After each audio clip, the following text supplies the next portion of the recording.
ભરૂચમાંથી સમાચાર મળી આવ્યા છે।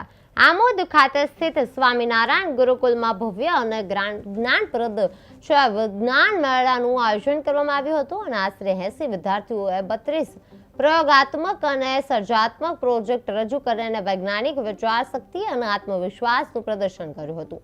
મોટી સંખ્યામાં વાલીઓ અને મહેમાનો ઉપસ્થિત રહી અને વિદ્યાર્થીઓની પ્રતિભાને બિરદાવ્યા હતા। આ વિજ્ઞાન મેળો પ્રયોગાત્મક શિક્ષણ અને વ્યક્તિત્વ વિકાસનો ઉત્તમ મંચ સાબિત થયો છે।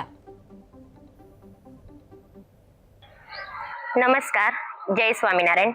તારીખ 28 ફેબ્રુઆરી રાષ્ટ્રીય વિજ્ઞાન દિવસના અનુસંધાનમાં આજે શ્રી સ્વામિનારાયણ સ્કૂલમાં વિજ્ઞાન પ્રદર્શનનું આયોજન કરવામાં આવ્યું છે, જેમાં 80 જેટલા વિદ્યાર્થીઓએ ભાગ લીધો છે અને 32 જેટલા પ્રોજેક્ટ રજૂ કરવામાં આવ્યા છે, જેમાં હવા પ્રદૂષણ, ચંદ્રયાન, સોલાર અને પવનચક્કી જેવા અનેક પ્રયોગો રજૂ કરવામાં આવ્યા છે।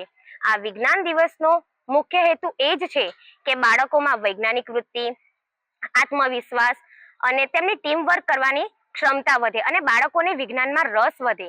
અને અહીંયા જે પ્રયોગો રજૂ કરવામાં આવ્યા છે તેમાંથી જે પ્રયોગ શ્રેષ્ઠ હશે તેમને ટ્રોફી અને પ્રમાણપત્ર આપી શાળા દ્વારા સન્માનિત કરવામાં આવશે અને બાકી તમામ ભાગ લેનાર વિદ્યાર્થીઓને પણ પ્રમાણપત્ર આપી સન્માનિત કરવામાં આવશે। અસ્તુ, જય સ્વામિનારાયણ। આમોદ સ્વામિનારાયણ ગુરુકુલ સ્કૂલ ખાતે ખૂબ જ ભવ્ય વિજ્ઞાન મેળાનું આયોજન કરવામાં આવ્યું હતું, જ્યાં 80 જેટલા વિદ્યાર્થીઓએ વિજ્ઞાન મેળાની અંદર ભાગ લીધો હતો। 32 જેટલા પ્રોજેક્ટો વિદ્યાર્થીઓ અહીંયા આગળ તૈયાર કર્યા હતા। ખૂબ જ સરસ અહીંયા આગળ પ્રોજેક્ટ તૈયાર કરવામાં આવ્યા, જેમાં દૂરથી દરેક વિદ્યાર્થીઓના માતા પિતા અહીંયા આગળ આ જે વિદ્યાર્થીઓ જે પ્રોજેક્ટ તૈયાર કર્યા છે બધા પણ ઘણા લોકો અહીંયા આગળ આ પ્રોજેક્ટ જોવા માટે અત્યારે આપણે જોઈએ છે કે અહીં જે પ્રોજેક્ટ છે તે પ્રોજેક્ટને લઈને અહીંયા આગળ જે વિદ્યાર્થીઓ છે તે સમજ આપી રહ્યા છે। અહીંયા આગળ એક ફેફસાની સમજ આપવામાં આવી રહી છે। ત્યાર પછી આપણે જોઈએ બાજુની અંદર તો ત્યાં પર એક સોલર છે, બીજા ઘણા બધા આવા પ્રોજેક્ટ છે જે વીજળી ઉત્પન્ન કરે છે, જે પાણીની અંદરથી કચરો છે, જે પ્લાસ્ટિક છે, અનેક અહીંયા આગળ પ્રોજેક્ટો છે। દૂર દૂર સુધી અહીંયા આગળ જે વડાપ્રધાનનું સપનું છે તેવા અનેક પ્રોજેક્ટો અહીંયા આગળ તૈયાર કરીને વિદ્યાર્થી જોવા બતાવવામાં આવી રહ્યા છે। આપણી સાથે અહીંયા આગળ કેટલીક વિદ્યાર્થીઓ છે, તેમને પણ પૂછીશું તે બાબતને લઈને।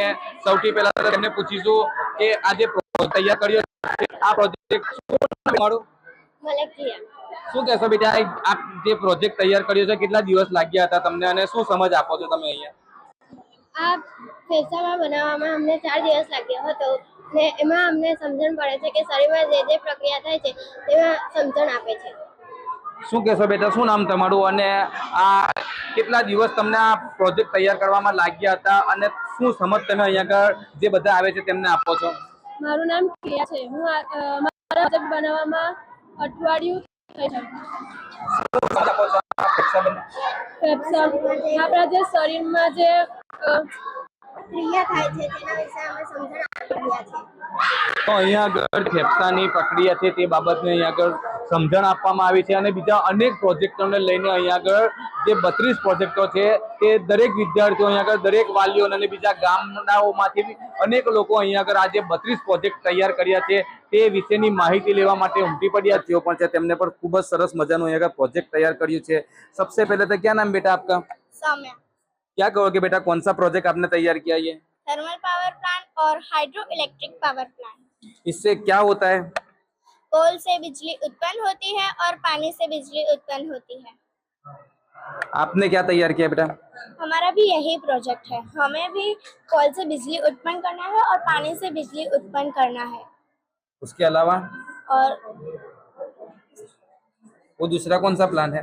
ये हाइड्रो इलेक्ट्रिक पावर प्लांट है। इससे पानी से बिजली उत्पन्न करना है।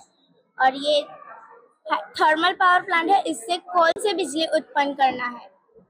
क्या कहोगे बेटा, कितने दिन लगे थे ये प्रोजेक्ट तैयार करने में आपको? जस्ट 1 या 2 वीक लगे थे मेरे को ये प्रोजेक्ट कंप्लीट करने में। और क्या कहोगे इस प्रोजेक्ट के बारे में? इस प्रोजेक्ट का जो मेन कंपोनेंट है वो वाटर है। इससे जो वाटर है उससे हम इलेक्ट्रिसिटी जनरेट कर सकते हैं। તો વધુમાં આપણે કહીએ કે અહીંયા આગળ બીજા પણ અનેક પ્રોજેક્ટ અહીંયા આગળ તૈયાર કરવામાં આવ્યા છે, તેવા સાથે કેટલાક વિદ્યાર્થીઓ અહીંયા આગળ જે આપણે જોઈ શકીએ છીએ કે હાઇડ્રોલિક બ્રિજ પણ અહીંયા આગળ જે તૈયાર કર્યું છે, ખૂબ જ સરસ મજાનું અહીંયા આગળ હાઇડ્રોલિક બ્રિજ અહીંયા तैयार કરવામાં આવ્યું છે। क्या कहोगे, आपने ये बहुत अच्छा बनाया है ये ब्रिज के बारे में 2 शब्द क्या कहोगे आप? गुड मॉर्निंग, आई एम हित। तो हम स्टैंडर्ड 8 में पढ़ते हैं, तो हमने हाइड्रोलिक बनाया और ये हाइड्रोलिक सिस्टम एक लीवर की मदद से काम करता है और ये बड़े बड़े जहाज़ों को जाने में आसानी से रास्ता दिया जा सकता है। और ये प्रोजेक्ट हमने लंदन सिटी में देख के बनाया है और ये हम सीढ़ी से इसको ब्रिज को ऊपर करके बड़े बड़े जहाज़ों को जाने में मदद मिलती है और फिर से सीढ़ी को नीचे करके हम फिर से यातायाती यात्रा को चालू किया जा सकता है। Thank you. ખૂબ જ સરસ અહીંયા આગળ જે બ્રિજ બનાવ્યું છે, વિદ્યાર્થીઓ ખૂબ જ સરસ અહીંયા આગળ સાયન્સના વિદ્યાર્થીઓ ખૂબ જ સરસ કામગીરી કરીને આ એક બ્રિજ તૈયાર કર્યું છે। ત્યાર પછી બીજા ઘણા બધા આવા પ્રોજેક્ટો અહીંયા આગળ તૈયાર કરવામાં આવ્યા છે। બીજા પણ જે પ્રોજેક્ટ છે અહીંયા આગળ જે અનેક છોકરાઓએ અહીંયા આગળ જે તૈયાર કરવામાં જે આપણે જોઈ શકીએ છીએ, કેમેરામેન આપણને બતાવી રહ્યા છે। શું નામ છે બેટા આપનું અને કયું પ્રોજેક્ટ તમે અહીંયા તૈયાર કર્યું છે અને કેટલા દિવસ લાગ્યા? भाई project name is plastic recycling. ये प्रोजेक्ट बनाने में 1 वीक लगा है। ये प्रोजेक्ट के लिए बहुत सारी चीज़ें नहीं मिल रही थी तो बाहर से मंगवानी पड़ी है। अच्छा, क्या है इस प्रोजेक्ट की मान्यता? ये प्रोजेक्ट की मान्यता है, प्लास्टिक जो हम वेस्ट करते हैं उससे उसको पिघला के नई नई प्रोडक्ट बनाई जाती है और ये प्रोडक्ट से सुरक्षित और स्वच्छ पर्यावरण रहता है हमारा। ये प्रोडक्ट बनाने से कि हम उसका उपयोग भी कर सकते हैं और उससे हमारे काम भी लग सकती है, इसलिए प्लास्टिक रिसाइकलिंग किया जाता है। તો ખૂબ જ સરસ વાત કરી છે અહીંયા આગળ આ વિદ્યાર્થીએ। પ્લાસ્ટિક વેસ્ટ જે આપણા વડાપ્રધાન નરેન્દ્ર મોદીનું પણ એક સપનું છે કે આજે પ્લાસ્ટિક વેસ્ટ કરવામાં આવે અને આ પ્લાસ્ટિક જે દૂર કરવામાં આવે અને આ પ્લાસ્ટિક વેસ્ટથી જે નુકસાન થાય છે અને જે ફાયદા થાય છે તમામ અહીંયા આગળ જે સુવિધા છે તે ઉપલબ્ધ અહીંયા આગળ વિદ્યાર્થીઓ આપણને બતાવી રહ્યા છે। જાવેદ મલિકનો રિપોર્ટ, કે ટીવી ન્યૂઝ ગુજરાતી।